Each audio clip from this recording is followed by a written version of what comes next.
Asurail Sodo Marangir ar Sasabir Talate, Jamlabin Lika Kikar Kokora, Tuchalao Kate, Marangada Sam Buko Jopao Kana. Noa Sodo Diprege, Aima Hora Toku Bahao Kana, Metame Dorga, Sonajuri, Jolagutu, Podum ar Emantiako. Fagun Bunga Octedo, Sodo Re Royakat, Riel Horudarido, Adige Judasi Rupe Uduga. Noa Riel Sodo Chitanre, Arho Sarjom Karte, Hanasa Dip, Wasa Dip, Mitten Pul Kutol Paramokada. Anjoma Kanaji, Noa Pul Bangta Hekan Okte,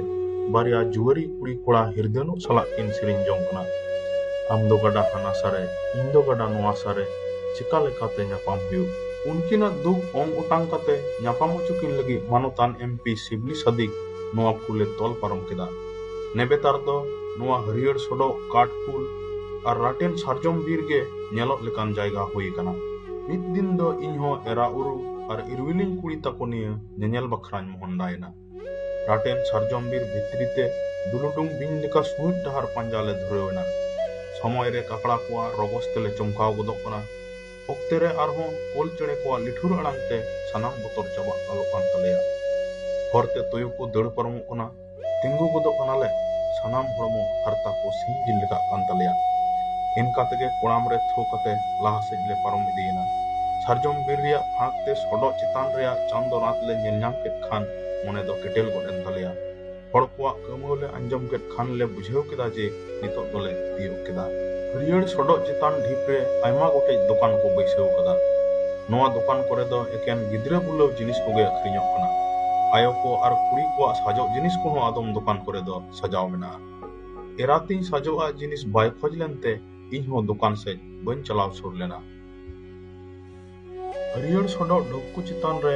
मोणे Goten मेहट rain अचुरो सदम को अचुरेट कोआ गिद्रे को दो मित दड़ते सदम ठन को दड़ सेटेरना और हराहरी को देजना गिद्रे को देजन सावते सदम को दो अचुरो को पतन केदा गिद्रे को हो रस्कते सदम चितान रे लांदा और हो को धुरेवेना एने अदो सदम को लंगायन खान गिद्रे को फेडेना हनाटा ढोकु सेजले कोयक के नेल पे सेरमा रिमिल लतार रे आयमा गोटेन झिले झपा भेर भेर अचुरो कान एने अदो गिद्रे को कौलवेना और अचुरो झपा सेन को दड़ सेटेरन के को देजना अचुरो को धुरेवेना रस्कते अदम को दो कमो को एहब केदा अदम को दो बोतरते रारा को एहब केदा संगिन खन नोआ अचुरो झपा को दो रियन सोडो चितान रे अचुरो लेकागे नापाय नेलोक तना इन हो मिद घड़ी तिंगु कते नेल मंगोनेना गिद्रे को खिलट भगावेन खान बीर आड़े आड़े ते आर सोडो डीप चितान ते हाना काट रे पुल से तड़ाम ले धुरेवेना होरते चराक तुरु जुरितिन दो आचका मछा पिंढल तार रे दुड़ुबना आर चेक को आड़ा चो सिसी ते धुरेवेना